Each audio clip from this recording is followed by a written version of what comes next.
Uma estranha realidade continua os ensinamentos de Dom Juan sobre as plantas alucinógenas. Carlos Castaneda.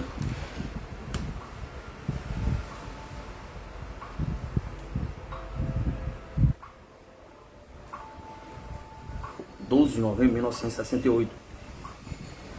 Hoje de manhã, Dom Juan e eu fomos aos morros vizinhos para colher plantas. Andamos uns 10 quilômetros em terreno extremamente acidentado. Fiquei muito cansado.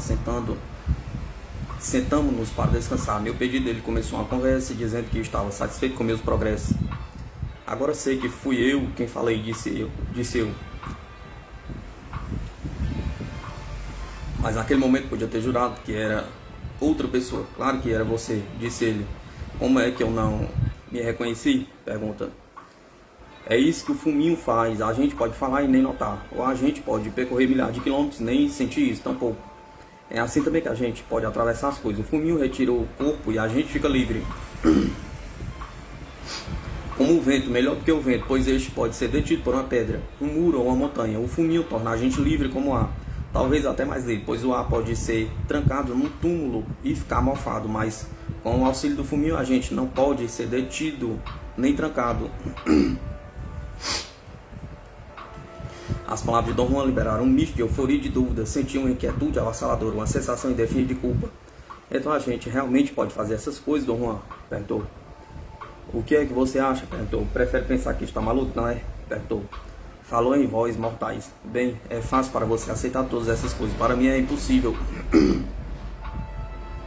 Não é fácil para mim, não tenho mais privilégio do que você. Essas coisas são igualmente difíceis para você ou para mim, ou para qualquer outro aceitar.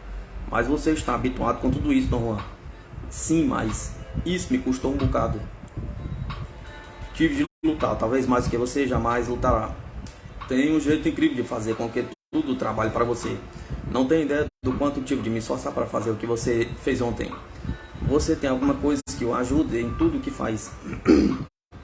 Não há outra explicação possível para a maneira com que aprendeu a respeito dos poderes. Já o fez com o mescalita, agora está fazendo com o fuminho. Deve concentrar-se no fato de que tem um grande dom e deixar todas as outras considerações de lado. Você o faz parecer tão fácil, mas não é. Estou despedaçado por dentro. Estará inteiro muito em breve. Para começar, não tem cuidado de seu corpo. Está muito gordo, não lhe quis dizer nada antes. A gente sempre tem de deixar os outros fazerem o que tem de fazer. Você esteve ausente durante anos. Disse-lhe que voltaria e você voltou. O mesmo aconteceu comigo. Desisti por 5 anos e meio. Por que se afastou, Dom Juan? Perguntou. Pelo mesmo motivo que você, não gostava. Por que voltou? Perguntou. Pelo mesmo motivo que você também. Porque não há outro meio de se viver. Aquelas palavras tiveram grande impacto sobre mim, pois eu andava pensando que talvez não houvesse outro meio de viver. Nunca disseram isso a ninguém. No entanto, Dom Juan o interpretara corretamente. Depois de um silêncio prolongado, perguntei-lhe: o que foi que eu fiz ontem, Dom Juan? Perguntou. Levantou-se quando quis. Mas não sei como fiz. Leva tempo para aperfeiçoar essa técnica. O importante, porém, é saber fazê-lo. Mas não sei, isso é o problema. Não sei mesmo. Claro que sabe. Dom Juan, asseguro-lhe, eu juro. Não me deixou terminar, levantou-se e foi embora. Mais tarde tornamos a conversar sobre o guarda do outro mundo. Se eu acreditar que o que experimentei é mesmo real, falei. Então o guarda é uma criatura gigantesca que pode causar uma dor física incrível. E se eu acreditar que a gente pode mesmo viajar distâncias imensas por um ato da vontade, então é lógico concluir que posso fazer o monstro desaparecer por um ato da vontade, está certo? Pergunta. Não exatamente, disse ele. Você não pode fazer o guarda desaparecer por um ato de vontade, mas a sua vontade pode impedir que ele lhe faça mal. Naturalmente, se algum dia conseguir isso, o caminho estará aberto para você. Poderá passar pelo guarda e não há nada que ele possa fazer, nem mesmo rodopiar como louco. E como posso realizar isso? Pergunta. Você já sabe como, só precisa praticar. Disse-lhe que estava tendo um mal entendido que provinha de nossas diferentes percepções do mundo. Falei que, para mim saber alguma coisa, significava que eu tinha de estar plenamente consciente do que estava fazendo e que eu podia repetir o que conhecia à vontade, mas que naquele caso nem eu estava consciente do que tinha feito quando sob a influência do fumo, nem poderia repeti-lo, nem para salvar a vida. Dom Juan olhou para mim com uma expressão indagadora, parecia estar se divertindo com o que eu dizia. Tirou o chapéu e coçou as têmporas, como faz quando quer fingir que está perplexo. Sabe mesmo falar sem dizer nada, não é? Perguntou rindo. Já lhe disse. É preciso ter um propósito inflexível para tornar-se um homem de conhecimento, mas você parece ter um propósito inflexível de se confundir com charadas. Insistia em explicar tudo como se o mundo inteiro fosse composto de coisas que podem ser explicadas agora. Defronte-se com o guarda o problema de se mover por um ato de vontade. Já lhe ocorreu que há poucas coisas neste mundo que pode ser explicado do seu jeito? Pergunta. Quando digo que o guarda está realmente bloqueando sua passagem, podia realmente fazer-lhe um mal danado, sei o que estou dizendo. Quando falo que a gente pode mexer-se usando a vontade, também sei o que estou dizendo. Queria ensinar pouco a pouco como mover-se, mas então vi que você sabe fazê-lo, apesar de dizer que não. Mas não sei mesmo, protestei. Sabe sim, seu bobo, falou severamente, depois sorriu. Isso me faz lembrar daquela vez que alguém colocou o garoto Júlio numa ceifadeira. Ele sabia manobrá-la, apesar de nunca o ter feito. Sei o que quer dizer, Dom Juan. No entanto, continuo a achar que não poderia fazê-lo de novo, pois não tenho certeza do que fiz. Um feiticeiro impostor procura justificar tudo no mundo com explicações de que não tem certeza, falou.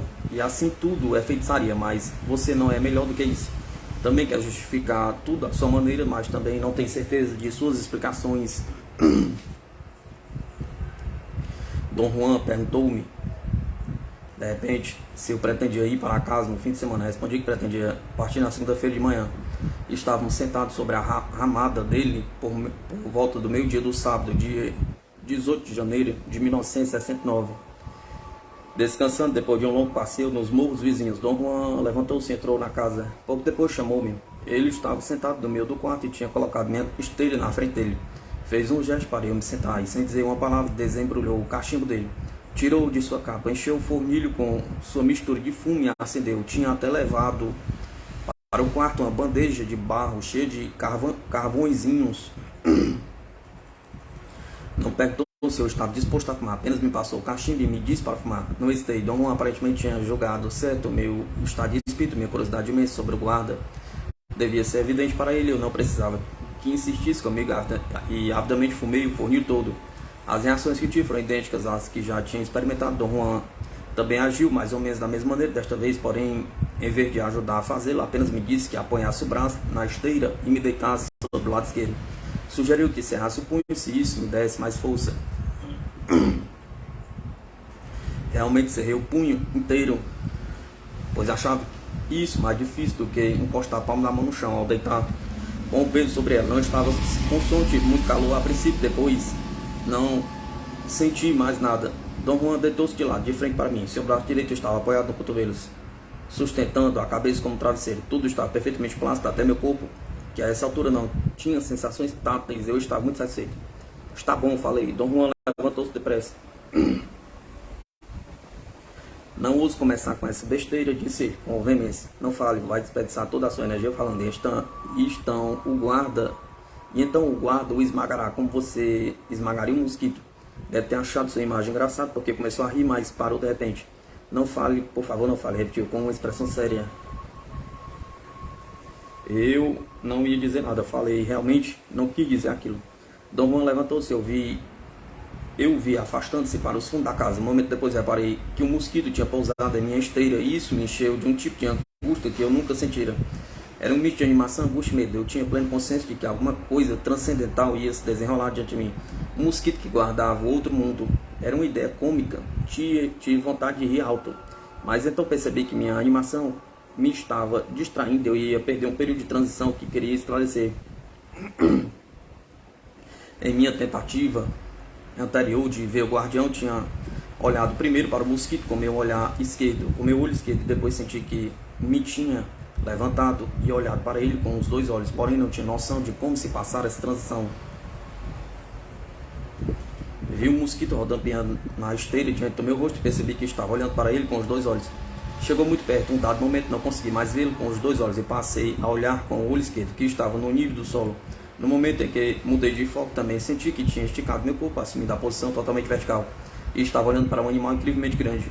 Ele era um negro brilhante, era de um negro brilhante.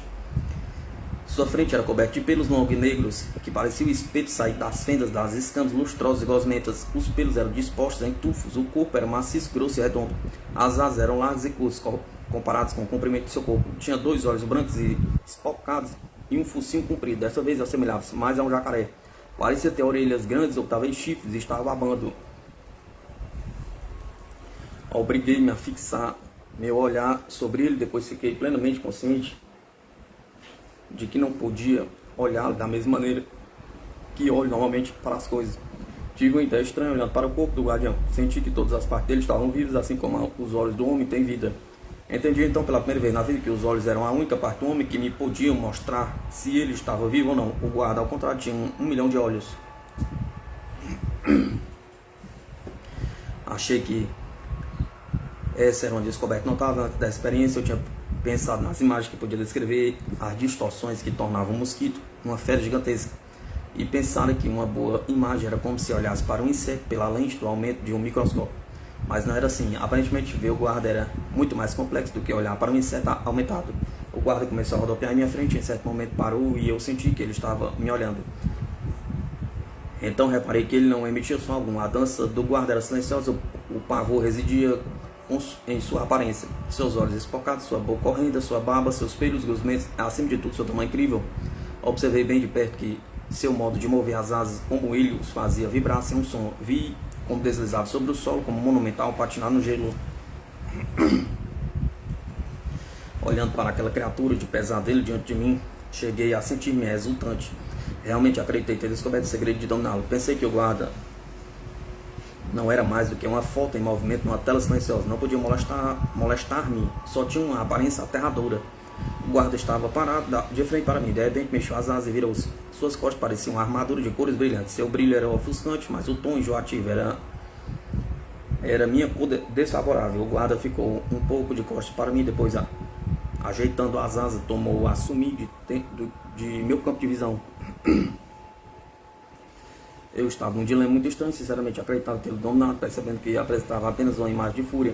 Talvez minha crença se devesse à insistência de Don Juan de que eu sabia mais do que estava disposto a confessar. De qualquer forma, achei que tinha dominado o guarda e que o caminho estava livre.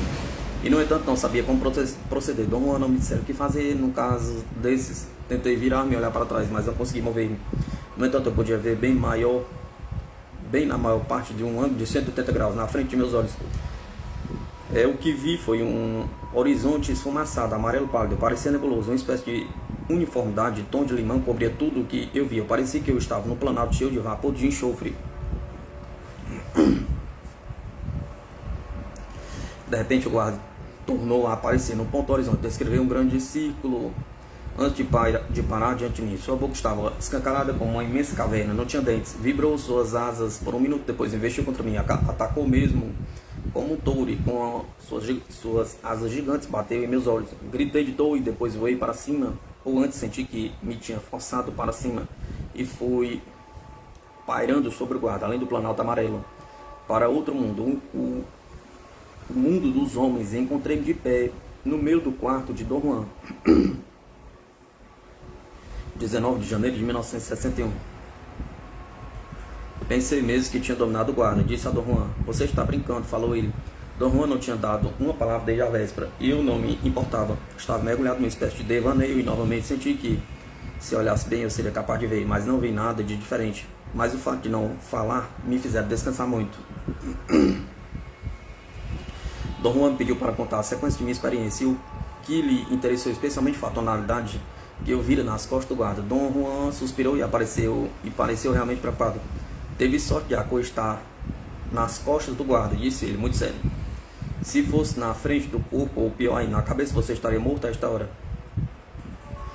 Nunca mais deve tentar ver o guarda. Não está no seu temperamento atravessar aquela planície. E, no entanto, eu estava crente de que você podia passar por ela.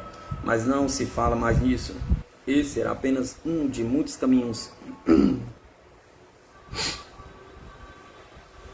Percebi um peso desusado nas palavras de Dom Juan.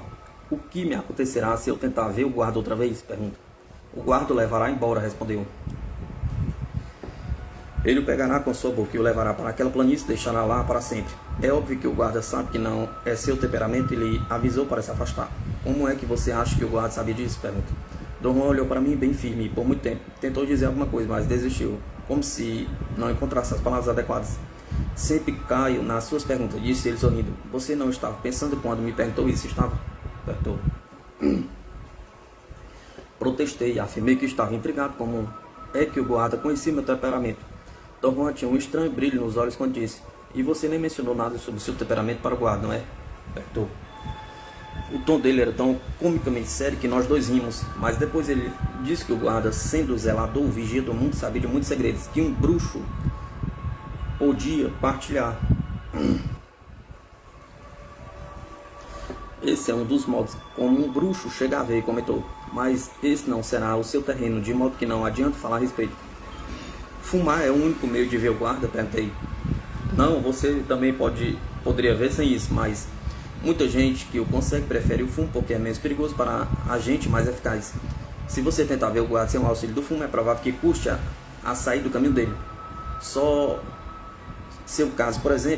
No seu caso, por exemplo, é óbvio que o guarda o estava alertando quando lhe deu as costas para você ver sua cor inimiga. Depois foi embora, mas quando voltou, você continuava ali, de modo que ele investiu contra sua pessoa.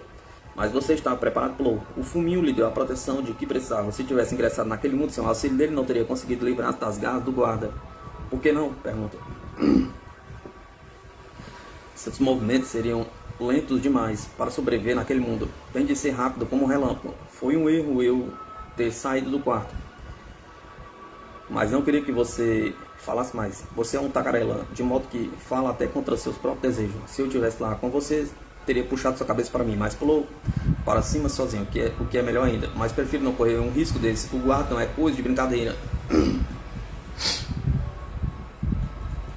Durante 3 meses, Dom Juan sistematicamente evitou falar sobre o guarda. Visitei-o 4 vezes nesse tempo. Em todas as ocasiões, mandava-me fazer coisas para ele. Depois que eu tinha concluído as tarefas, simplesmente me dizia para ir para casa. No dia 24 de abril de 1969, na quarta vez que fui à casa dele, afinal, afrontei-o depois de ter jantado, quando estávamos sentados junto do seu fogão. Disse-lhe que me estava fazendo uma coisa incongruente. Eu estava pronto para aprender. No entanto, ele nem queria que eu ficasse por perto.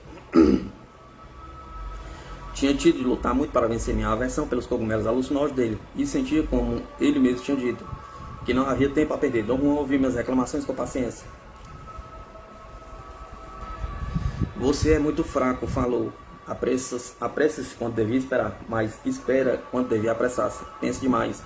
Agora está imaginando que não há tempo a perder. Há pouco achava que não queria mais fumar. Sua vida é muito frouxa.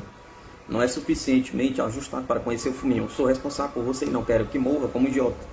Senti-me encabulado.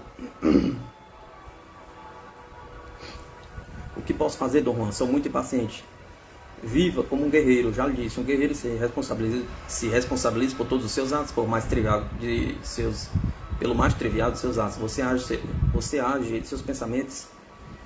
E isso é errado. Fracassou com o guarda por causa de seus pensamentos. Como foi que eu fracassei, Dom Juan? Pergunta.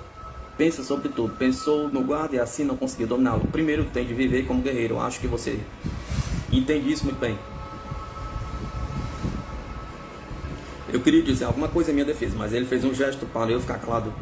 Sua vida é bem segura, continuou ele. De fato, sua vida é mais segura do que a de Pablito ou de Nestor, os aprendizes de Genaro. E, no entanto, eles veem e você não vê. Sua vida é mais segura do que a de Elígio e ele provavelmente verá antes de você.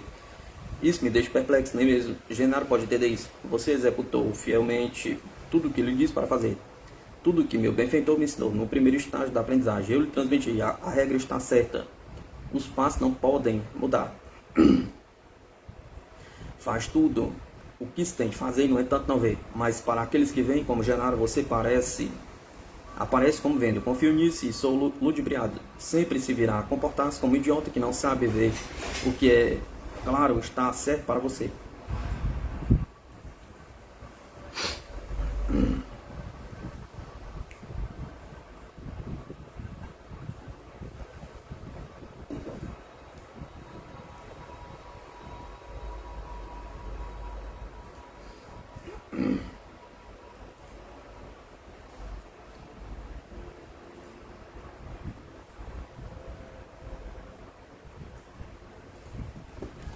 As palavras de Dom Juan me desgostaram profundamente. Não sei porquê, mas eu estava quase chorando. Comecei a falar sobre minha infância e uma onda de autocomiseração me dominou.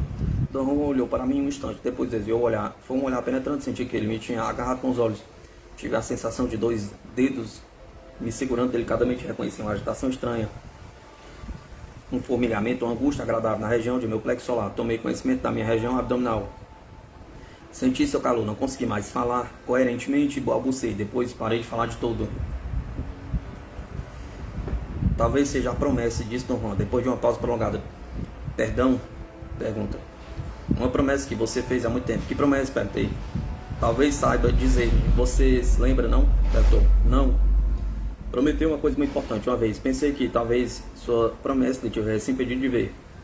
Não sei do que está falando. Estou falando de uma promessa que você fez. Deve lembrar-se. Se sabe qual é a promessa, por que não me diz, Dom Juan? Perguntou. Não vai adiantar nada dizer-lhe. Foi uma promessa que fiz a mim mesmo, pergunta.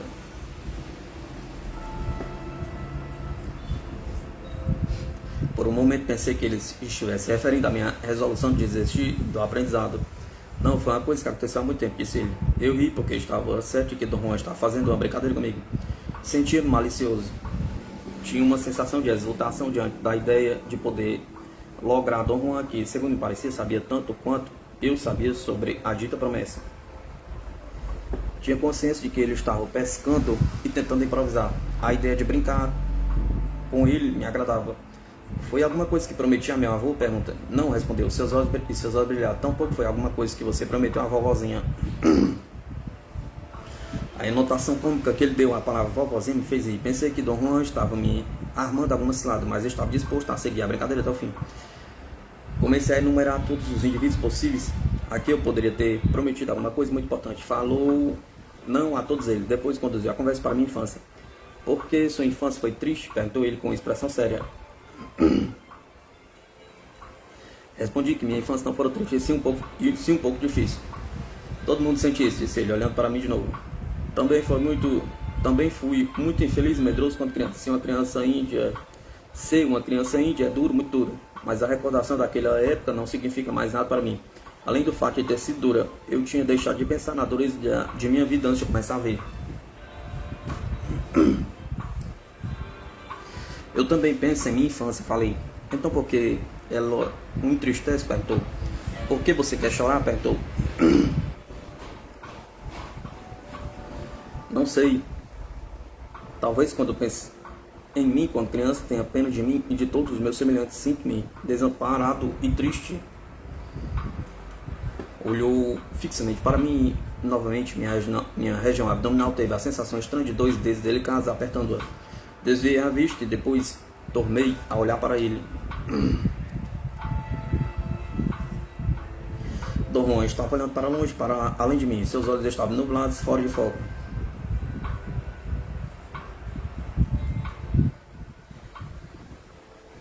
Foi uma promessa feita em sua infância, disse ele, depois de um momento de silêncio. O que foi que eu prometi? Perguntou.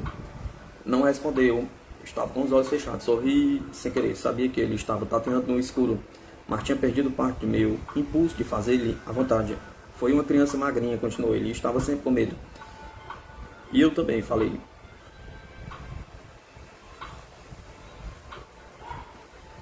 O que eu me lembro mais é o terror e a tristeza que me acometeram quando os soldados mexicanos mataram a minha mãe, disse ele baixinho. como se recordando ainda, como se essa recordação ainda fosse dolorosa. Era uma ideia, era uma índia pobre e humilde. Talvez fosse melhor que sua vida terminasse então. Eu queria que me matasse com ela, porque era criança. Mas os soldados me pegaram e me bateram. Quando me agarrei ao corpo de minha mãe, eles deram nos meus dedos com um chicote e os quebraram. Não senti dor, mas então não me pude mais agarrar e eles me arrastaram dali. Parou de falar, ainda estava de olhos fechados e eu percebi um ligeiro tremor em seus lábios. Uma tristeza profunda começou a me envolver e imagens de minha própria infância começaram a invadir minha cabeça. Que idade você tinha, Dom Juan? Apertei. Só para combater a tristeza em mim. Uns 7 anos, talvez. Foi a época das grandes guerras dos iaques. Os soldados mexicanos apareceram inesperadamente quando minha mãe estava cozinhando. Era uma mulher indefesa, mataram-na por nada, não importa que ela tenha morrido assim realmente, mas para mim importa. Não posso dizer porquê, mas importa. Pensei que também tivesse matado meu pai, mas não. Ele estava ferido. Mais tarde puseram-nos num trem com gado e fecharam a porta. Mantinham-nos vivos com bocados de comida atirados do vagão de vez em quando. Meu pai morreu dos ferimentos naquele vagão, começou a delirar com a dor e a febre e só dizia que eu tinha de sobreviver. Ficou dizendo aquilo até o último momento de sua vida. As pessoas tomaram conta de mim, deram-me comida. Uma velha curandeira arrumou os dedos quebrados de minhas mãos. E como você pode ver, sobrevivi. A vida não tem sido nem boa nem má para mim, tem sido dura. A vida é dura para uma criança, às vezes é um puro horror. Ficamos sem falar por muito tempo, talvez uma hora se tenha passado. No mais completo silêncio eu sentia coisas muito confusas, estava um pouco deprimido. E no entanto não sabia dizer porquê. Tinha um sentimento de remorso, havia pouco eu estava disposto a fazer a vontade do Juan, mas de repente ele mudara a situação com seu relato direto. Tinha sido simples e conciso e provocara em mim um sentimento estranho. A ideia de uma criança suportar a dor sempre fora para mim um assunto delicado. No momento, meus sentimentos de empatia para com Dom Juan cederam lugar a uma sensação de nojo para comigo mesmo. Chegaram a tomar apontamentos como se a vida de Dom Juan fosse apenas um caso clínico. Eu estava a ponto de rasgar as notas quando Dom Juan cutucou minha perna com o dedo do pé dele para me chamar a atenção. Disse que estava vendo uma luz de violência em volta de mim e estava pensando se eu ia começar a dar nele.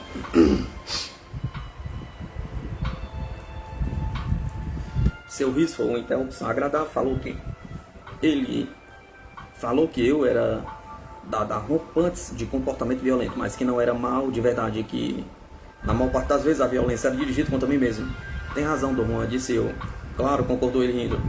Pediu-me para falar da minha infância, comecei a contar-lhe a respeito de meus anos de medo e solidão.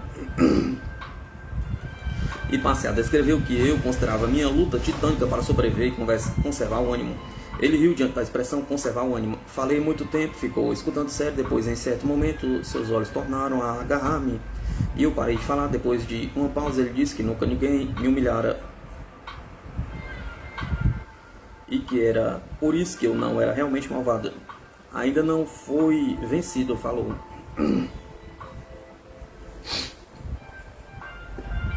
Repetiu a expressão 4 ou 5 vezes, de modo que me sentia obrigado a lhe perguntar o que ele queria dizer com aquilo. Ele explicou que ser vencido era uma condição na vida que era inevitável. Os homens eram ou vitoriosos ou vencidos, e dependendo disso, tornavam-se perseguidos ou perseguidores ou vítimas. Essas duas condições prevaleciam enquanto a pessoa não vê desfazer a ilusão da vitória ou da derrota ou do sofrimento. Acrescentou que eu devia aprender a ver enquanto eu era vitorioso para evitar a recordação de ter sido humilhado. Protestei que eu não era nem nunca tinha sido vitorioso em nada e que minha vida era antes uma derrota. Ele riu e atirou o chapéu no chão. Se a sua vida é uma derrota, sim, pise no meu chapéu, desafiou ele de brincadeira. Argumentei sobre um assunto com seriedade. Dom Juan ficou circunspecto, seus olhos se apertaram até virar 2 linhas. Falou que eu achava que a minha vida era uma derrota por motivos outros que não a derrota em si. Depois, de maneira muito rápida e inesperada, pegou minha cabeça, colocando as palmas contra minhas têmporas. Seus olhos ficaram ferozes ao olhar dentro dos meus.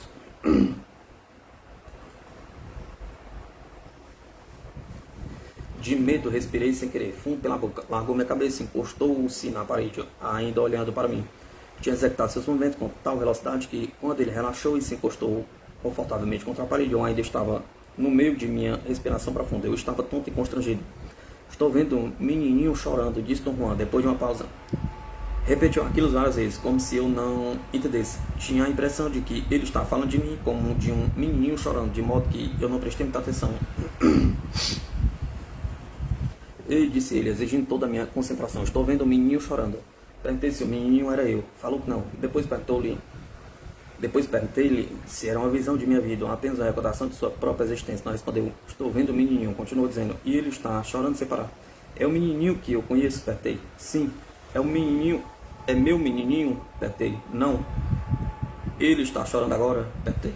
Está chorando agora, disse ele com convicção. Achei que Dom Juan estava tendo uma visão de alguém que eu conhecia, que era um menininho e que estava chorando naquele momento. Disse o nome de todas as crianças que eu conhecia, mas ele respondeu que aquelas crianças não tinham nada a ver com a minha promessa e que a criança que estava chorando era muito importante para ela. As declarações de Dom Juan pareciam incongruentes. Falaram que eu tinha prometido alguma coisa a alguém em minha infância e que a criança que estava chorando naquele momento era importante para a minha promessa. Disse-lhe que não estava fazendo sentido. Repetiu calmamente que ele estava vendo o menino chorando naquele momento e que o menino estava ferido. Tentei seriamente conciliar as declarações dele no padrão ordenado, mas não consegui relacioná-las com coisa alguma que eu soubesse. Desisto, falei. Pois não me lembro de ter feito uma promessa importante a ninguém, muito menos a criança. Tornou a apertar os olhos e disse que essa determinada criança que estava chorando naquele momento era uma criança de minha infância. Era uma criança na minha infância e continua a chorar agora? Apertei.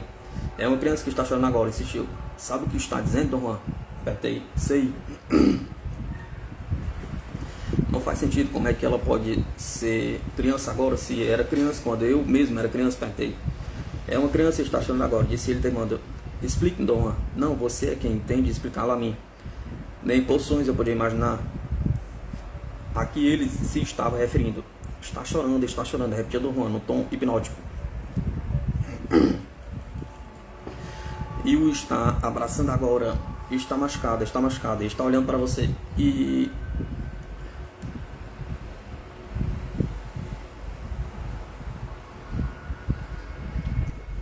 não sente os olhos dele? Perguntou. Está ajoelhado e abraçando. É mais moço do que você. Ele foi correndo para junto de você, mas o braço dele está quebrado. Ele está sentindo o braço dele? Pergunta. Esse menininho tem um nariz que parece um botão. Sim, um nariz de botão.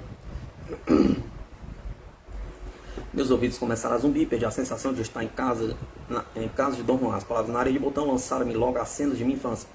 Eu conheci um menino de nariz de botão. Dom Juan conseguira penetrar em um dos setores mais recônditos de minha vida.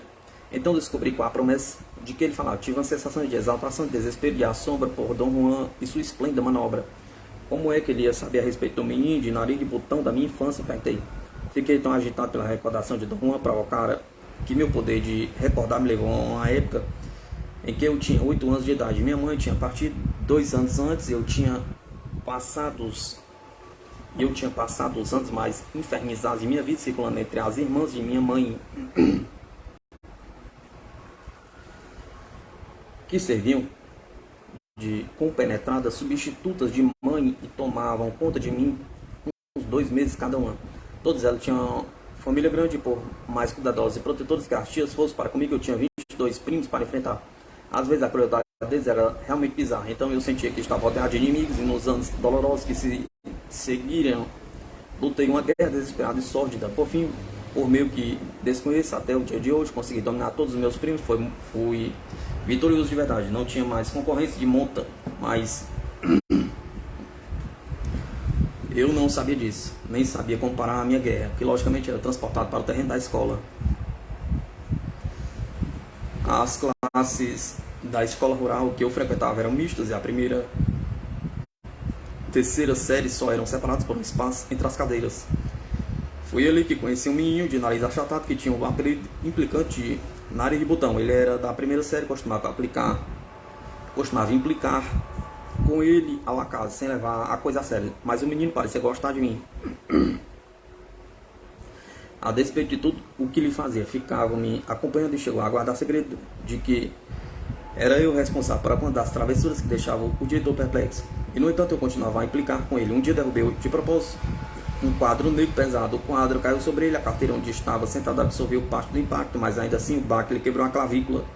Ele caiu, ajudei-o a levantar e vi a dor e o susto nos seus olhos. Quando ele me olhava e se agarrava a mim, o choque de vê-lo com dor, com um braço estropiado, foi demais para mim. Durante anos lutaram ferrenhamente contra seus primos que venceram. Derrotaram meus inimigos, tinha me sentido bem poderoso, até o momento em que a visão do menino de nariz de botão, chorando, demolira minhas vitórias. Naquele momento desisti da luta. A minha maneira, tomei a resolução de nunca mais vencer. Pensei que o braço dele teria de ser amputado e prometi que se o menino se curasse, eu nunca mais seria vitorioso. Renunciei a minhas vitórias por ele. Foi assim que eu o entendi na ocasião. Dom Juan tinha aberto uma ferida infectada de minha vida. Eu estava tonto, acabrunhado, um passo de tristeza consumada me engolfava e eu sucumbi. Senti o peso dos meus atos, a recordação do menininho de nariz de botão que se chamava Joaquim provocou em mim tal angústia que eu chorei. Contei a Dom Juan minha tristeza por aquele menino que nunca teve nada, aquele Joãozinho que não tinha dinheiro para ir ao médico e cujo braço nunca sarou direito. E só o que eu tinha para dar a ele eram as minhas vitórias infantis. Tive muita vergonha.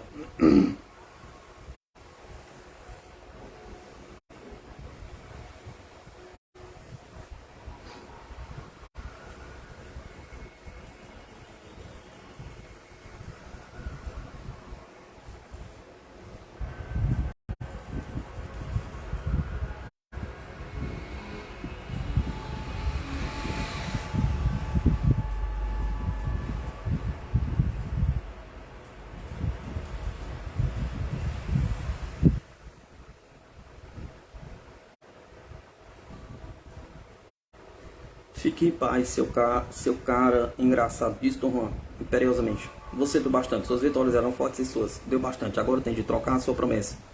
Como é que eu a troco? Pergunta. Basta dizê-lo? Pergunta. Uma promessa dessa não pode ser trocada só por dizer. Talvez muito em breve saberá o que fazer para trocá-la. Então talvez você conseguirá ver. Pode dar-me alguma sugestão, Dom Juan? Perguntei. Tem de esperar com paciência, sabendo que está esperando e sabendo pelo que está esperando. É assim que faz o guerreiro. E se for o caso de cumprir sua promessa, então você tem de saber que a está cumprindo. Então chegará um momento em que sua espera vai acabar e você não terá mais que cumprir a sua promessa. Não há nada que você possa fazer pela vida daquele menino. Só ele pode cancelar aquele ato. Mas de que maneira? Perguntei. Aprendendo a reduzir as suas necessidades a zero. Enquanto ele pensar que foi uma vítima, sua vida será um inferno. Enquanto você pensar o mesmo, a sua promessa será válida. O que nos torna infelizes é desejar. E, no entanto, se aprendemos a reduzir nosso desejo a zero, a menor coisa que recebemos será um presente verdadeiro. Esteja em paz, dê um bom presente a Joaquim. Ser pobre ou necessitado é apenas uma ideia. Assim também é o ódio, ou a fome ou a dor. Não posso crer realmente nisso, não. Como é que a fome e a dor podem ser apenas ideias? Pergunta. Para mim agora são apenas ideias. É só isso que eu sei. Já consegui essa proeza. O poder de fazer isso é só o que temos. Preste bem atenção. Para opor as forças de nossas vidas, sem esse poder somos lixo, poeira no vento. Não duvido de que tenha conseguido, mas como é que um homem simples como eu ou o pequeno Joaquim podemos conseguir isso? Perguntou. Cabe a nós, como indivíduos isolados, opor-nos às forças de nossas vidas. Já lhe disse isso inúmeras vezes. Só um guerreiro pode sobreviver. Um guerreiro sabe que está esperando e o que sabe que está esperando e o que está esperando e enquanto espera não precisa de nada. E assim qualquer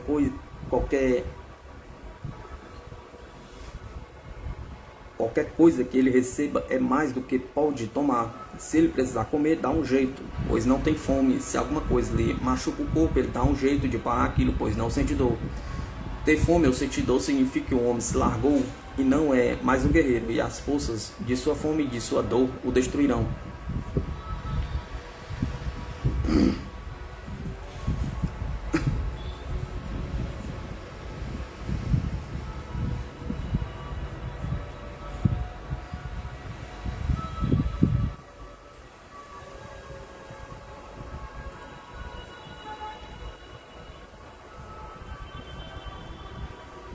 Estranha Realidade continua os ensinamentos de Dom Juan sobre as plantas alucinógenas por Carlos Castanheda.